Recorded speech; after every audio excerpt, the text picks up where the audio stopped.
2 Samuel 1. Merry Christmas. David hears of Saul's death. After the death of Saul, David returned from striking down the Amalekites and stayed in Ziklag 2 days.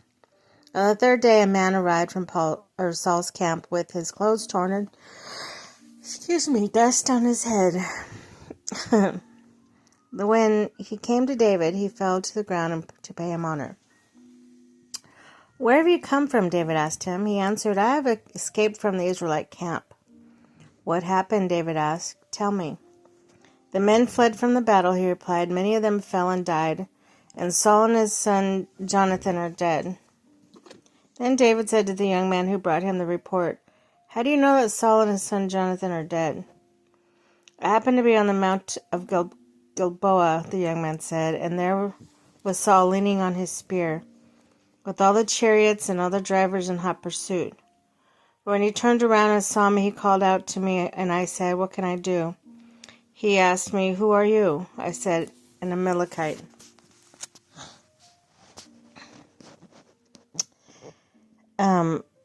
He said to me, 'Stand here by me and kill me.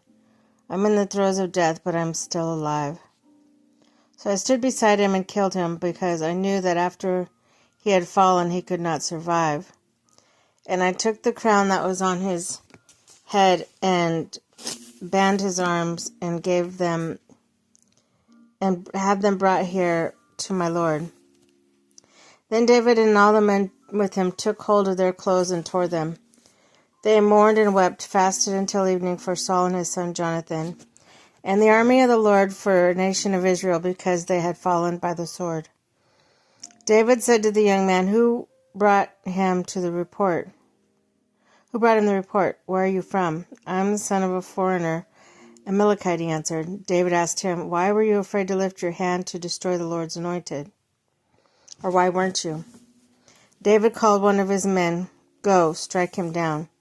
So he struck him down and died, for David had said to him, "Your blood be on your own head. Your mouth testified against you when you said, 'I killed the Lord's anointed.'" David took up his lament concerning Saul and his sons Jonathan, and he ordered that the people of Judah be taught this lament of the bow. It is written in the book of Jashar. "The gazelle lies slain on your heights, Israel. How the mighty have fallen. Tell it not in Gath, proclaim it not in the streets of Ashkelon, lest the daughters of the Philistines be glad, lest the daughters of the uncircumcised rejoice. Mountains of Gilboa, may you neither dew nor rain. May no showers fall on your terrace field, for there the shield of mighty was despised, the shield of Saul no longer rubbed with oil. From the blood of the slain, from the flesh of the mighty, the bow of Jonathan did not turn back. The sword of Saul did not return unsatisfied. Saul and Jonathan in life they were loved and admired, and in death they were not parted.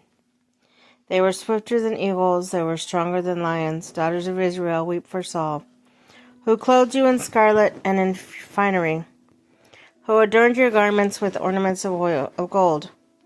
How the mighty have fallen in battle. Jonathan lies slain on your heights. I grieve for you, Jonathan, my brother. You are dear to me. Your love for me was wonderful, more wonderful than that of women.